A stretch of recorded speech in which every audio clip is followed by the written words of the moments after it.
할렐루야.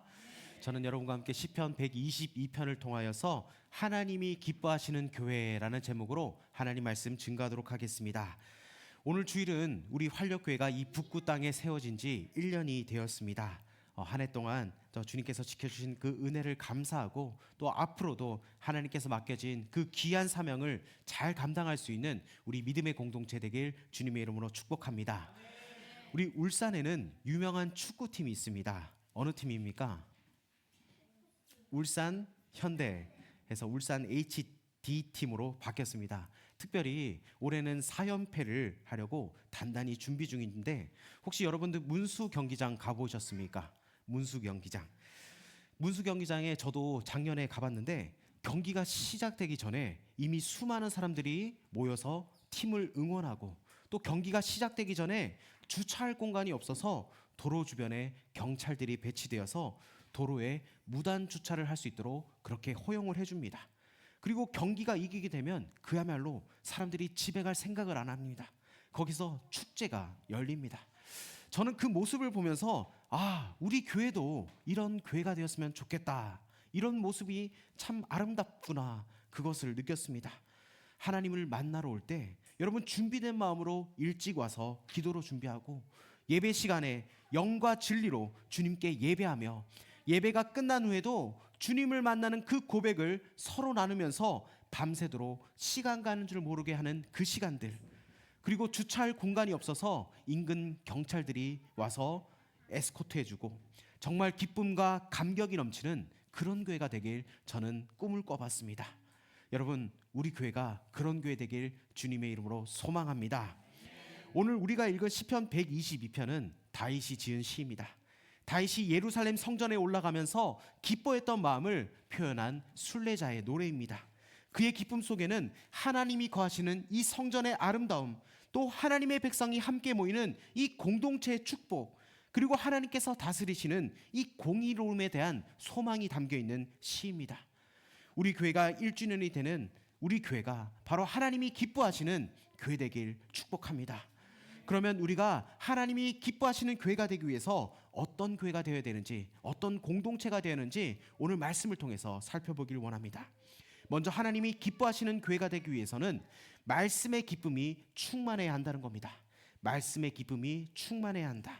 우리 본문 1절과 2절을 우리 한번 읽어보도록 하겠습니다. 시작. 사람이 내게 말하기를 여호와의 집에 올라가자 할 때에 내가 기뻐하였도다. 예루살렘아 우리 발이 내 성문 안에 섰도다. 아멘. 다윗은 여호와의 집에 나아가는 것을 큰 기쁨으로 여겼습니다. 여호와의 집은 바로 성전, 즉 하나님을 예배하는 장소입니다. 하나님의 성 예루살렘에 가서 예배하는 것은 다윗에게 최고의 감격이자 기쁨이었습니다. 그래서 성문 앞에 도착하면서부터 다윗의 마음은 기쁨과 감격으로 벅차 있었습니다.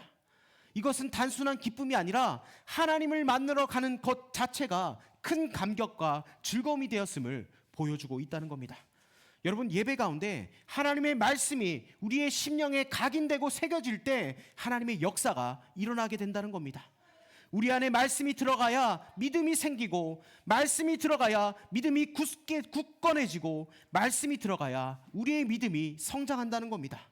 그래서 로마서 10장 17절에 그러므로 믿음은 들음에서 나며 들음은 그리스도의 말씀으로 말미암았느니라, 그렇게 말씀하고 있습니다. 또한 하나님의 말씀은 예리한 검과 같아서 우리 안에 남아있는 이 세상의 잔재물들을 사정없이 드러내고 파괴시킨다는 겁니다. 여러분, 말씀이 임하면 우리 안에 사탄 마귀의 공격 대상이 될 수 있는 요소들이 없어진다는 겁니다. 그래서 말씀이 내 마음속에 들어올 때는 처음에는 후벼 파는 것처럼 아프지만 이것이 우리 안에 죄와 어둠을 씻어내어서 결국은 우리의 영혼을 치료하고 우리를 회복시켜 주신다는 겁니다. 여러분, 예배 때 선포되는 말씀이 또 하나님의 성령이 예배 시간에 오늘 우리 각자에게 임한다는 겁니다. 여러분, 말씀을 들으면은 우리에게 소망이 생기고 기쁨이 생기고 우리 안에 사랑이 생긴다는 겁니다. 말씀을 들으면 삶을 포기하고 싶은 생각이 떠나가게 되고 나를 향하신 하나님의 거룩한 비전이 생긴다는 겁니다. 그리고 우리의 인생의 가치관이 변화되어서 삶을 살아가는 목적이 달라지고 사람들을 대하는 자세가 달라지게 된다는 겁니다. 한 영혼이라도 살려야 된다는 그 마음이 우리 가운데 생긴다는 겁니다. 여러분, 말씀이 임하는 곳에 죽은 심령이 살아나는 역사가 일어난다는 겁니다. 여러분, 어떠한 경우라도 예배에 목숨 걸기를 바랍니다. 하나님의 말씀을 사랑하십시오. 하나님의 말씀을 간직하십시오. 하나님의 말씀을 읽고 듣고 묵상하는 시간을 최대한 많이 확보하십시오. 우리는 하나님의 말씀을 날마다 신선하게 공급받아야 합니다. 우리의 겉사람은 후패하지만 우리의 속사람은 날로 새로워지기를 주의 이름으로 축복합니다. 날마다 말씀 안에 겸손이 있을 때 우리 주님이 우리를 치유하시고 격려하시고 하늘의 지혜를 공급해 주신다는 겁니다. 여러분, 이 묵상이라는 단어는 히브리어로 하가라는 단어입니다. 이 말은 중얼중얼거리다, 되새긴다라는 뜻입니다. 여러분, 말씀을 묵상할 뿐만 아니라 계속해서 그 말씀을 여러분 자신에게, 우리 주위의 사람들에게 선포하시기를 바랍니다. 그리하여 예배를 통하여서, 말씀을 통하여서 주님께서 주신 그 기쁨을 회복하기를 바랍니다. 여러분, 말씀이 살아 역사하는 교회는 사람들이 기뻐서 달려오는 교회입니다. 여러분, 우리 활력교회가 말씀의 기쁨이 충만한 교회 되길 주님의 이름으로 축복합니다. 두 번째로, 하나님이 기뻐하시는 교회가 되기 위해서는 기도가 가득한 공동체가 되어야 한다는 겁니다. 기도가 가득한 공동체가 되어야 한다. 우리 본문 6절과 7절을 한번 읽어보도록 하겠습니다. 6절하고 7절입니다. 시작. 예루살렘을 위하여 평안을 구하라. 예루살렘을 사랑하는 자는 형통하리로다. 내 성 안에는 평안이 있고 내 궁중에는 형통함이 있을지어다. 아멘. 예루살렘을 위하여 평안을 구하라. 즉 예루살렘이 평안하도록 기도하라는 겁니다. 여러분, 교회는 기도하는 사람들이 많아질 때 평안해진다는 겁니다. 예루살렘을 사랑하는 자는 형통하리로다. 여기에 형통하다라는 단어는 번성하다, 안전하다는 뜻으로 하나님이 주시는 성공과 안전을 의미합니다. 여러분, 말씀을 사랑하게 되면 기도하지 않을 수가 없게 되고, 기도하면 말씀에 대한 갈망이 생긴다는 겁니다. 그래서 말씀과 기도는 동전의 양면과도 같다는 겁니다. 교회를 교회되게 하는 힘이 있다는 겁니다. 말씀을 받쳐주는 힘은 바로 기도라는 겁니다. 여러분, 기도는 모든 것을 축복하고 모든 은혜를 운반해오며 모든 장애물을 물리치며 모든 악한 권세와 공격을 막아준다는 겁니다.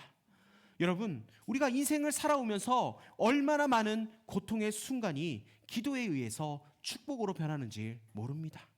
얼마나 많은 사람들이 자신의 연약함이 기도에 의해서 강해졌는지 모릅니다. 여러분, 우리가 기도할 때 의심과 걱정과 두려움은 바로 살아있는 기도 앞에서 썰물처럼 물러간다는 겁니다. 여러분, 현재 우리 가운데 일어나는 모든 일에 대해서 우리는 계속해서 기도해야 됩니다. 여러분, 기도할 때 마음의 평안이 올 때까지 계속해서 기도하십시오. 어떤 어려움 속에서도 이 기도의 줄을 놓지 않고 있는 사람은 약한 것 같은데 강한 사람들이라는 겁니다. 기도하는 사람은 모진 비바람이 불어도 쓰러지지 않고 오뚜기처럼 금방 다시 일어나게 된다는 겁니다. 이것이 바로 기도의 힘이라는 겁니다. 사랑하는 여러분, 교회를 위해 기도하고 교회를 사랑하며 또 축복하면은 하나님이 우리의 각자 삶에서도 안전하고 풍성한 복을 허락해 주신다는 겁니다. 여러분, 다윗이 하나님의 전에 오는 것을 이토록 기뻐했던 것과 예루살렘의 평안을 위해서 항상 기도한 다윗을 하나님이 축복하시고 다윗을 지켜주셨습니다. 여러분, 우리가 해야 될 일은 무엇입니까? 하나님의 교회가 평안하도록 늘 기도해야 될 줄 믿습니다. 7절에 내 성 안에는 평안이 있고 내 궁중에는 형통함이 있을지어다 말씀하고 있습니다. 여러분, 이 성은 무엇입니까? 바로 성벽입니다. 그리고 궁중은 무엇입니까? 바로 요새라는 겁니다. 예루살렘을 요새라고 표현하는데 이것은 호시탐탐 공격해올 기회를 노리면서 예루살렘을 파괴하려는 적군이 있었다는 겁니다. 여러분, 교회를 호시탐탐 무너뜨리려고 그 기회를 노리는 사탄 마귀가 있다는 겁니다. 그래서 항상 우리는 끊임없이 기도로 이 교회를 덮어야 될 줄 믿습니다. 여러분, 교회를 지키는 것은 앞에서 말만 뻔지르르게 하는 사람들이 아니라 뒤에서 묵묵히 기도하는 사람들이라는 겁니다. 사무엘상 7장 13절에 말씀합니다. 사무엘이 살아있는 동안에 하나님께서 이스라엘을 지키셔서 블레셋이 침범하지 못했다. 아멘. 블레셋이 감히 이스라엘을 치지 못하는 것은 눈에 보이는 사울이 아니라 사무엘이 살아있는 동안이었다는 겁니다. 영적 전쟁에서 마귀가 두려워하는 것은 겉으로 드러난 사울 같은 지도자가 아니라 보이지 않는 기도의 골방을 지키는 사무엘 같은 하나님의 사람들이라는 겁니다. 여러분, 저는 여러분에게 도전드리고 싶습니다. 부디 기도하는 사람들이 되십시오. 기도하는 용사가 되셔서 여러분이 기도할 때 마귀가 벌벌 떨면서 침범지 못하게 되길 주의 이름으로 축복합니다. 여러분, 영적 권세는 바로 기도에서 나온다는 겁니다. 사울 왕이 이루었던 그 승리도 실제로는 이 사무엘의 그 기도의 보호막이 있었기 때문에 가능하다는 겁니다. 여러분, 기도하는 지도자의 다스림을 받으면서 이 신앙생활을 한다는 것은 바로 축복 중에 축복이라는 겁니다. 여러분, 하나님은 기도하는 영적 지도자를 통해서 하나님의 백성에게 승리와 영광을 선사해 주신다는 겁니다. 특별히 우리 활력교회 모든 권속들은 올해 우리는 기도합니다. 이 말씀을 꼭 기억하십시오. 기도와 금식 외에는 다른 문제 해결 방법이 없다는 겁니다. 여러분, 우리가 1주년을 감사 예배를 준비하면서 여러분 한 주간 한 끼씩 금식을 했습니다. 여러분, 평안할 때 기도하는 것은 쌓는 기도입니다. 여러분, 우리가 한 이 금식을 우리 하나님께서 받으시고 특별히 우리가 금식한 헌금을 장애인 선교에 그 나오시는 성도님들을 위해서 우리가 사용된다는 겁니다. 여러분, 하나님께서 얼마나 기뻐하실까요? 제가 어제 말씀을 준비하면서 너무 마음이 소풍 가는 것처럼 좋은 거예요. 왜 좋냐 생각하니까 한 주간 금식을 하면서 마음은 되게 좋았는데 몸은 되게 힘든 거예요. 금식을 한다는 게. 그런데 우리가 이렇게 정말 금식을 하면서 또 남을 섬길 수 있다는 그 마음이 너무나 좋은 거예요. 그래서 하나님 감사합니다. 이렇게 우리가 금식할 수 있는 여건과 또 환경을 허락해 주시고 또 우리 공동체가 또 같이 한 마음으로 금식하면서 또 기도할 수 있다는 것 너무나 감사한 것. 너무 벅차더라고요. 해서 우리가 정말 이렇게 저도 마음이 벅차고 기쁜데 우리 하나님이 얼마나 기뻐하시겠습니까? 여러분, 우리는 하나를 준비할 때 우리 주님은 우리를 위하여 100을 1000을 만을 준비하시는 여호와 일의 하나님인 줄 믿습니다. 우리 활력교회가 하나님이 기뻐하시는 교회, 기도하는 공동체로 쓰임받길 주의 이름으로 축복합니다. 마지막으로 하나님이 기뻐하시는 교회가 되기 위해서는 사랑이 가득한 공동체가 되어야 한다는 겁니다. 사랑이 가득한 공동체가 되자. 우리 본문 8절과 9절 한번 읽어보도록 하겠습니다. 시작. 내가 내 형제와 친구를 위하여 이제 말하리니 내 가운데 평안이 있을지어다. 여호와 우리 하나님의 집을 위하여 내가 너를 위하여 복을 구하리로다. 아멘. 내 형제와 친구를 위하여 예루살렘의 평안을 바란다고 말씀하고 있습니다. 여러분, 교회가 건강하게 부흥하려면 형제와 친구들이 서로 사랑하고 축복하게 된다는 겁니다. 여러분, 기독교 신앙의 완성은 바로 사랑이라는 겁니다. 우리 주님께서도 이 땅을 떠나시기 전에 그 무엇보다 자기 사람들을 사랑하시되 끝까지 사랑하셨다, 그렇게 말씀하셨습니다. 너희가 서로 사랑하기만 하면 사람들이 보고 이로써 너희가 내 제자인 줄 알리라, 그렇게 말씀하셨습니다. 그렇습니다. 여러분, 참된 공동체는 사랑이 가득한 공동체라는 겁니다. 정말 말씀과 기도가 살아있는 공동체는 사랑이 가득한 공동체라는 겁니다. 여러분, 인생의 어려움을 만날 때 혼자서는 견디기 힘듭니다. 그때 우리는 함께 버텨줄 거룩한 공동체가 절실히 필요하다는 겁니다. 믿는 사람이나 믿지 않는 사람이나 누구에게나 위로가 필요합니다. 우리가 작년에 우리가 전도를 하면서 우리 청소년들 아이들에게 여러분 가장 너희에게 필요한 말씀이 무엇이냐 그렇게 했을 때 대부분의 아이들이 위로가 필요해요, 그렇게 한 것을 우리가 보지 않았습니까? 믿지 않는 친구들도 위로가 필요합니다. 여러분, 우리 믿는 사람들은 어떻습니까? 우리도 위로가 필요하지 않습니까? 여러분, 그런데 우리는 복받은 사람들입니다. 우리 하나님이 여러분을 위로해 주신다는 겁니다. 여러분, 우리 성령님이 바로 파라클레토스란 단어인데 이 말은 바로 위로자, 격려자라는 겁니다. 여러분, 우리 성령 하나님께서 여러분과 기도할 때, 여러분이 기도할 때 우리 주님이 교통해 주신다는 겁니다. 예, 너 힘든 거 알아.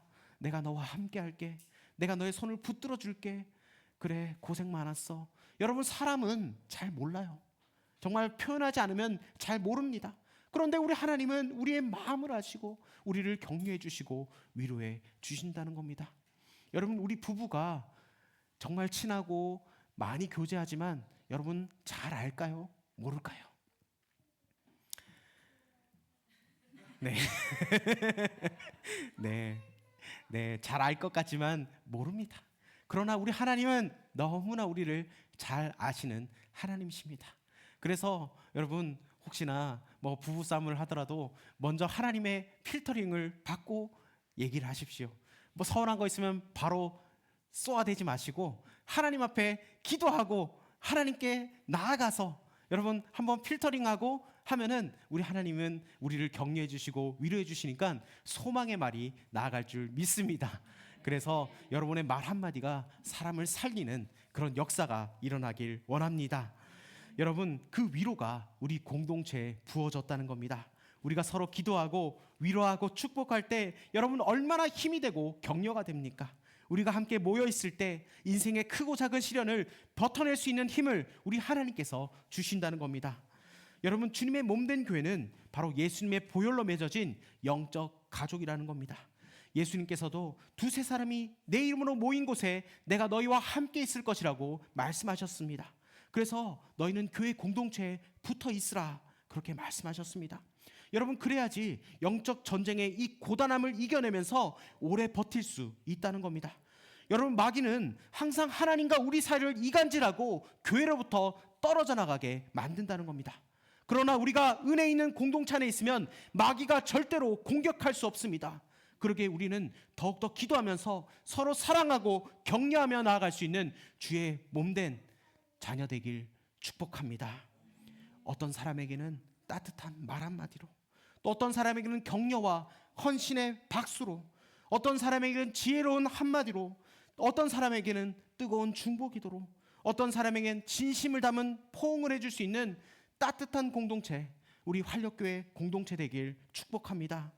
그리하여 하나님의 마음을 시원케 해드리고 하나님의 비전이 성취되는 우리 활력교회 되길 원합니다. 그래서 본문 3절에 잘 짜여진 성과 같이 건설되는, 꽉 나무가 묶인 것처럼 견고하고 탄탄하게 영적으로 균형 잡혀 있어서 말씀이 살아있는 기쁨의 공동체, 기도가 하나님께 상달되는 공동체, 이 사랑의 매듭이 단단한 공동체 되어서 주님 앞에 쓰임받을 수 있는 귀한 공동체로 쓰임받을 수 있는 우리 활력교회 되길 주의 이름으로 축복합니다. 우리 시간 그 마음을 가지고 우리가 이 찬양으로 주님 앞에 결단하며 나아갑시다. 여러분, 하나님께서 우리 교회를 인도하셨습니다. 한 해 동안 하나님께서 우리를 지켜주시고 인도하셨습니다.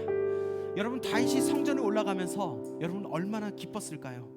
하나님의 성전을 사모하면서 그 기쁨이 넘친 것처럼 여러분, 우리 활력교회도 말씀의 기쁨이 충만하고 기도가 하늘에 상달되고 서로 사랑하는 공동체로 하나님을 만나면 인생이 변하는 영적 놀이터로 그 활력교회 되기를 소망하면서 우리가 이 찬양으로 우리 주님 앞에 나아가길 원합니다.